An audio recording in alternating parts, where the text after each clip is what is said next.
अस्सलाम वालेकुम, welcome back. नाज़रीन, एरशाद जाट जिसने सलमान हैदर पे इल्ज़ाम लगाए, नाज़रीन इस वीडियो में आपको पूरी हकीकत पता चल जाएगी। तो आ जाए नाज़रीन, पहले वीडियो देखते हैं। वीडियो देखते ही आपको सारा जो है ना पता चल जाएगा कौन ठीक है कौन गलत है। तो आ जाए नाज़रीन, वीडियो देखते हैं। वालेकुम अस्सलाम। अच्छा, आपने मेरा क्वेश्चन तो सुन लिया। आप ये बताएंगे कि इस फील्ड में आपका कैसे आना हुआ?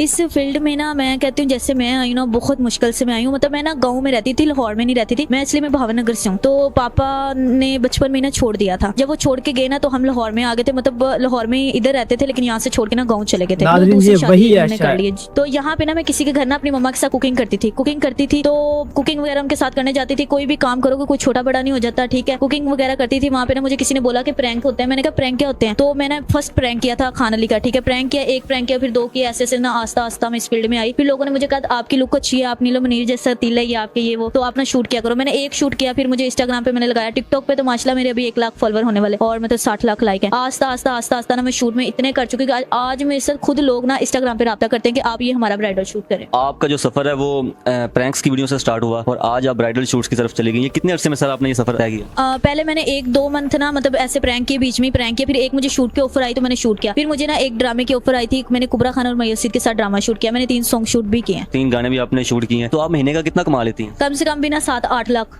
इजीली। अच्छा, ये कितने टाइम के अंदर आपने ये सारा सफर स्टार्ट किया? एक टाइम था आप लोगों के घर में जाके कुकिंग करती थी और आज आप वेल सेटल्ड हो गई हैं इस फील्ड में आने के बाद। महीने का मैंने कुकिंग भी की, चाहे कुकिंग भी की, जैसा भी किया। मुझे इस चीज पे बड़ा फक्र है कि मैंने हक हलाल की तो खाई ना। तो आज मुझे इतना मैंने सब्र किया तो अल्लाह पाक ने मुझे इतना दिया कि आज मैं अपने पाँव पे खड़ी होकर अपनी मम्मा को सारी चीजों को, सारे घर भर को मैं देखती हूँ कि मेरे पास इतना पैसा है कि अल्लाह को शुक्र है मुझे कमी नहीं है पैसे की। जब आप कुकिंग करती थी तब आप कितना कमाती थी? तब तो महीने का होता है 4-5 हजार, मतलब महीने का 4-5 हजार से आप डायरेक्ट लाख में कन्वर्ट हुई हैं। हाँ, अब लाखों में हूँ लेकिन पहले किसी के घर नाज़रीन, cooking आप करती थी तो हिसाब 3 से लगा 4 ले, ये हजार पहले महीने क्या का करती मिलता थी और अब जरा क्या करती है, कहाँ से कहाँ पर जो ना पहुँच गई चल रही थी वो और जो अभी चल रही हैं, क्या डिफरेंस है? डिफरेंट यही है कि पहले तो मैं बिल्कुल भी कुछ भी नहीं थी ना। पहले तो बहुत लोग बातें करते थे इस फील्ड में आना आसान काम नहीं, आपको पता लोगों का तो काम है बोलना। लेकिन आज वही लोग कहते हैं हमारे साथ एक पिक्चर और वीडियो बना लो। अच्छा, तो लोग आपको कहते हैं कि एक पिक्चर हमारे साथ बना लें। अच्छा, मैंने आपसे ये पूछना चाहूंगा कि जब आप 4,000 कमाती थी या 5,000 कमाती थी पर मंथ और आज आप लाखों में कमा रही हैं, 5,000 वाली लाइफ में और ये लाखों वाली लाइफ में जो लाइफ स्टाइल है इसमें क्या डिफरेंस है? मैं तो बहुत खुश नसीब हूँ, अल्लाह का लाख लाख शुक्र करती हूँ कि मैं आज इतना अल्लाह पाक ने मुझे कर लिया कि मैं लाखों में हूँ। 5,000 की तो मुझे कोई ये अब समझ है नहीं कि आई, 5,000 ये पहले सलमान लेती हैदर थी, लेकिन तक किस अब तरह उस पे भी पहुंच मुझे गई बड़ा लड़की? फक्र था कि मैं खाती हूँ, रोटी तो खा के सोती थी ना। इनके घर पे आप कुकिंग करने जाती थी तो वो अगर आपको दोबारा ऑफर करवाएं, हम आपको चलें 10,000 रुपये पे दोबारा हायर कर लेते हैं, तो आप क्या करेंगे? अब तो मेरे अपने घर पे माशाल्लाह मैंने अपनी मम्मा को रख के दिए हुए है ना काम वाली, मतलब तो अब तो नहीं ना। अब अल्लाह का शुक्र अदा करती हूँ, मुझे अल्लाह पाक ने इतना कुछ दिया है तो मुझे तो नहीं चाहिए। उन्होंने कभी रश किया? जिनके घर पे आप काम करती थी वो भी कहते होंगे कि ये हमारे घर पे काम करती थी, अब स्टार बन तो माशाल्लाह अब तो मेरा रिश्ता मांगा है। अच्छा, उन्होंने अपने काम वाली का रिश्ता मांग लिया। हाँ, तो उन्होंने कहा कि काम वाली हो चाहे जैसा भी हो, लेकिन देखो ना अल्लाह पाक ने तुम्हें इतना कर दिया कि आज तुम खुद किसी को मुंह लगाती नहीं, ये नहीं करती वो। लेकिन ऐसा कुछ भी नहीं है मेरे में, बिल्कुल भी एटीट्यूड वो नहीं है। रिश्ता मांगने वाला कहीं सलमान हैदर तो नहीं है? मैं नाज़रीन, शादी नहीं अभी करना चाहती। मेरी यही ख्वाहिश है कि मैं अभी टिकटॉक पे फेमस हो जाऊं और अपनी माँ बाप के लिए ना कुछ करूं। मतलब अपनी माँ के लिए इतना कुछ करूं कि अल्लाह ना करे कभी मेरी डेथ भी हो जाए ना तो वो बैठ के खाएं। बहुत ही बढ़िया इरादे हैं अपनी फैमिली को लेके, बहुत ज्यादा इमोशनल हो गई हैं। मैं चाहती हूँ कि इतना मैं पैसा कमा लूँ कि मेरी मम्मा कभी भी सैड ना हो, कभी भी कुछ ना हो, कि उनकी बेटी इतना उनके लिए करके। मैं चाहती हूँ मैं घर ले लूँ, एक्टर बन जाऊँ, मॉडल तो मैं बनी गई हूँ, तो बस इस तरह मैं कहती हूँ शूट वगैरह किया करूँ। आपसे मैं एक और पूछना चाहूंगा कि इस फील्ड के अंदर कभी किसी ने आपको ऑफर दी हो? बहुत सी मॉडल्स को ऑफर्स मिलती हैं, आप समझ तो गई होंगी नाइट्स वगैरह की, आपको कभी ऑफर्स मिली हो या कभी किसी ने आपको बीच रास्ते में रोक लिया हो, कभी किसी ने प्रपोज किया हो या कभी किसी ने ब्लैकमेल किया हो कि आप हमारे साथ फलां करो तो हम आपको काम दें? मैं कहती हूँ मुझे जितने भी काम लोगों ने बोला ना, मैंने अभी तक सही काम किए। मुझे कोई बोलता भी था ना ये काम करने से पहले लोग ऐसे टच करते हैं ये वो, तो मैं वो काम ही नहीं पकड़ती। चाहे वो 10,000 का हो, 20,000 का हो, 30,000 का हो, वो मैं पकड़ती नहीं, क्योंकि सबसे पहले ना इंसान की इज्जत होती है। और अगर आपके पास इज्जत ही नहीं है तो फिर पैसे को क्या करना? पैसा तो कंजरों के पास भी होता है ना।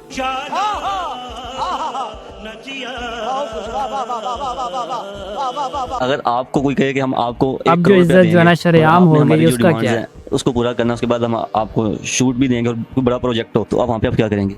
मुझे अल्लाह की तरफ से इतना मिलता है, मैं कहती हूँ मुझे 1 करोड़ क्या, मुझे कोई 2 करोड़ भी बोले कि तुम ये कर लो तो मैं घर नाम लगवा दूं। जैसे आजकल फील्ड के लोग हैं, बहुत लोग शार है, तो मैं चाहती हूँ कि मुझे सबसे पहले अपनी इज्जत और अपनी माँ की है, जिसने मुझे पाल पोस के इतना बड़ा किया, जिसकी वजह से मैं लोगों के घरों में कुकिंग करती हूँ और आज मैं शूट करती हूँ। अभी तो कोई एक माँ बार नहीं, आपको कोई मैं सब इज्जत लड़कियों को नहीं, कहती हूँ कि शरेआम हर पैसा चीज। इंसान की लाइफ में अहमियत नहीं रखता, लेकिन आजकल लड़कियां पैसे पे ज्यादा मर रही। मजा आया। और मैं ये जो मजा है हिंदुस्तान के हर व्यक्ति को देना चाहता हूँ। फैमिली वालों को क्या एटीट्यूड है? जब आप 5,000 रुपया कमाती थी तब कैसे ट्रीट करते थे और आप कैसे करते हैं? अब तो वो अल्लाह का शुक्र अदा करते हैं। मैंने बताया कि मेरी मम्मा ही हैं और भाई हैं, अभी वो पढ़ रहे हैं। खानदान वाले खानदान वाले तो बड़ी बातें करते हैं, कहते होते थे तेरी बेटी ये करने जाती वो करने जाती, लेकिन आज वही चुप करके ना साइड। जब आप लोगों के घरों में काम करती थी तब आप लोगों की सपोर्ट करते थे खानदान वाले? नहीं, बिल्कुल भी नहीं करते थे। वो तो अभी भी काम करते हैं, बस उनमें से मैं डिफरेंट निकली जो मतलब काम नहीं कर रही और अपनी मम्मा को काम वाली रख के दी।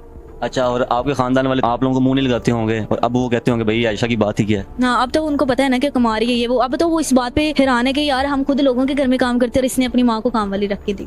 अच्छा, तो उसके बाद मैं आपसे ये पूछना चाहूंगा कि जो आपके बाबा हैं कभी उन्होंने आपसे कांटेक्ट नहीं किया? नहीं, वो कभी कॉल नहीं करते, वो बस करते हैं वापस आ जाओ। लेकिन जितने मतलब वो जुल्म वगैरह करते थे, मारते थे मम्मा पे ये वो, तो वो तो पॉसिबल ही नहीं ना कि कभी वापस जाएंगे। आप नहीं चाहती कि आप अपने बाबा के साथ रहें? बाबा के साथ अब रहे ना, बाबा ठीक हो जाए तो मैं कहती हूँ हम चले जाएं, लेकिन वो ठीक नहीं होते। वो बस मारते ये वो, कहते पढ़ना नहीं बच्चों को भी ये वो, मतलब इतने जुल्म करते थे, खर्चा भी नहीं देते थे। तो फिर आपको पता है मुझे मजबूरी इस फील्ड में आना पड़ा, नहीं तो मुझे तो ये फील्ड बिल्कुल भी पसंद नहीं है। बस आपके बाबा नशा वगैरह करते हैं? नहीं, नशा नहीं करते, बस मारते जुल्म करना बच्चों पे ये वो, ऐसे किसी के जिन्हें तवाज़ुन ठीक है उनका? लगता तो नहीं है। बड़ा हरामी हो बेटा। आपके बाबा का जिन्हें तवाज़ुन ठीक नहीं है? नहीं, वो किसी के कहने पे ये सब कुछ करते हैं या खुद से करते नहीं, मतलब आपस में दादो वगैरह चाचू वगैरह कह देते थे कि आज तेरी बेटी, मतलब वो उनको किसी ने कह दिया ना तेरी बेटी ऐसे बट्टे से बाहर निकली तो उन्होंने पकड़ के मार दिया। इतना मारना है। हमारे गांव में तो कुछ लोग ऐसे कत्ल कर देते थे अपनी बेटियों के, वो बाहर। हैं? हमारा तो इस्लाम भी ये कहता है कि वैसे मैं मानती हूँ कि हमारी मजहब में ये चीजें नहीं है। औरत को तो एक दुपट्टा उतारने की भी इजाजत नहीं है, गैर अजनबी को किसी को तो खाना, ये वो चीजें नहीं है। मैं भी पहले ऐसी थी, लेकिन मेरी मजबूरी है इस फील्ड में आना। मेरी मम्मा को तो मैं नहीं कह सकती, अभी कुछ दिन पहले उनको अटैक हुआ है, तो अभी भाई हैं वो पढ़ रहे हैं, तो मेरे सर पे कोई बड़ा नहीं है ना, तो सबसे बड़ी मैं हूँ, फिर मैंने चीजों को देखना। अगर आपके बाबा कहेंगे हम आपको नहीं मारेंगे, आज के बाद मैं खर्चा वगैरह भी दूंगा, सर हम आपकी डिमांड्स पूरी करेंगे, तो आप फील्ड छोड़ के अपने बाबा के पास चली जाएंगे? लेकिन वो ऐसा करेंगे नहीं, मतलब वो ठीक कभी इतनी दफा काफी दफा हम चले गए आ गए, लेकिन वो कभी सुधरते नहीं। कौन है ये लोग? कहाँ से आते हैं? अगर वो ऐसा करें तो मैं तो 1 सेकंड लगाऊं फील्ड छोड़ने के लिए। अगर कोई व्यूवर्स के अंदर से जो आपका पर मंथ का खर्चा है वो आप लोगों को पे करे और आपको कोई आप सुकून से घर में बैठे और आप अपनी स्टडी वगैरह करें या आप अपनी शादी वगैरह करें, तो फिर आप बैठ जाएंगी? हाँ, मैं बिल्कुल बैठ जाऊंगी। और शादियों की तो मुझे बहुत ज्यादा ऑफरें आती हैं। कोई इस तरह का अल्लाह का नेक बंदा मिल जाए, वो कहता है कि हाँ मैं आपके साथ शादी भी करता हूँ और उसके बाद जो आपकी फैमिली के एक्सपेंसेस हैं वो भी मैं उठाता हूँ, आपकी मामा को जो उनकी मेडिसिन वगैरह हैं, घर के ऊपर काम वाली या भाई वगैरह छोटे उनको सपोर्ट A to Z सारी वो रिस्पॉन्सिबिलिटी उठा ले, तो आप क्या कहेंगे? इतने लोग अच्छे मिलते नहीं है जितना आप बोल रहे हो, ठीक है। मैं किसी का एहसान नहीं लेना चाहती कि मुझे कोई ताना मारे तो ये थी तो तेरे लिए मैंने ये किया। मैं चाहती हूँ मैं अपने पाँव पे खड़ी हूँ। एक दफा मैं अपने पाँव पे खड़ी हो जाऊँ, अपनी माँ के लिए कुछ बन जाऊँ, फिर ये बाद में शादी वादी देखूंगी। और मैं भी तो मैंने 3-4 साल शादी करनी नहीं है पहली बार। चाहूँगी आप टुंडी हैं अभी तक, आप अपने टांगों पे नहीं खड़ी हो सकी? मतलब इसका मतलब ये नहीं है, इसका मतलब ये कि मैं अपने पाँव पे एक दफा खड़ी हो जाऊंगी ताकि लोग देखें जिनके सामने मैं समझती हूँ कि टांगों पे कोई प्लास्टर वगैरह लगा हो? हाँ, हुआ प्लस्तर। मैं चाह रही हूँ कि मैं अपने पाँव पे खड़ी हो जाऊँ, मैं कुछ बन सकूँ। मेरे कहने का मतलब यार, इंटरव्यू के बाद आपको पूरा मौका दिया जाएगा, आप अपने पाँव पे खड़ी हो जाइएगा। हाँ मैं हो सकती हूँ पाँव पे खड़ी, ऐसे भी क्या। और किस तरह का पाँव पे खड़े होना है आपने? ओ, मैं कुछ बन के पैसा कमाना चाहती हूँ, मतलब अपने किसी का सहान नहीं ले। 7 लाख रुपया कमा रही है और क्या कमाना है आपने? अरे घर बार तो ले लूं, अपनी माँ के लिए कुछ बन जाऊं। ये तो पहले भी मैंने यही बोला था ना कि एक दिन मेरी डेथ होती है कि ताकि वो बैठ के घर खाएं। अगर सलमान के साथ उसकी शादी हो जाती तो इसकी वैसे ही जो है ना जो आपने कमाया उस लाइफ पैसे सेट को हो घर पे जाएगी। खाएं और बाहर बैठ के ना खाएं। हाँ, ऐसी बाहर आउटिंग वगैरह पे जाना हो फिर वो क्या करेंगे? तो वो बाहर खा लें, बाहर से मतलब कुछ खा लें, किसी के घर पे काम करके। ये मैं चाह रही हूँ कि ना खाएं। तो जी नाज़रीन, जैसा कि आपने इनकी सारी स्टोरी सुनी, बहुत ही दर्दनाक इनकी स्टोरी है और इनकी लाइफ में इन्होंने बहुत ज्यादा स्ट्रगल की है। हालात के मारे इंसान को क्या क्या करना पड़ता है। हाँ, और जो लाइफ के अंदर जो मुश्किल होता है ना, उसके बाद आसानी जरूर होती है। जैसे रात के बाद दिन होता है, इसी तरह जब भी आप कोशिश करते हैं तो आप लोगों को अल्लाह ताला की जो जात है वो कोई ना कोई डायरेक्शन जरूर दे देती है और आप अपनी लाइफ में कामयाब जरूर हो जाते हैं। तो अपने मेजबान को इजाजत दें, अल्लाह हाफिज। तो नाज़रीन, मुझे लगा कि आप शायद इस लड़की को भूल गए होंगे, इसलिए मैंने ये ओल्ड वीडियो जो ना आपके सामने जो ना चलाई है। बाकी नाज़रीन, आपको पता तो चल गया होगा ये वीडियो देख के कौन ठीक है कौन गलत है, ये किस फील्ड से जो ना आगे आई है, सलमान तक किस तरह पहुंची है, क्या इसके इरादे थे, क्या सलमान ने इसको यूज़ किया, ये सब तो आप लोगों को पता होगा। तकरीबन आपने काफ़ी सारी वीडियोज़ देख ली होंगी जिसमें पता चलती होगा कि यार सलमान का ही कसूर नहीं है, इस लड़की का भी कसूर है। तो नाज़रीन, मज़ीद ऐसी वीडियोस देखने के लिए मेरे चैनल को सब्सक्राइब कर लो। तो मिलते हैं नेक्स्ट वीडियो के साथ।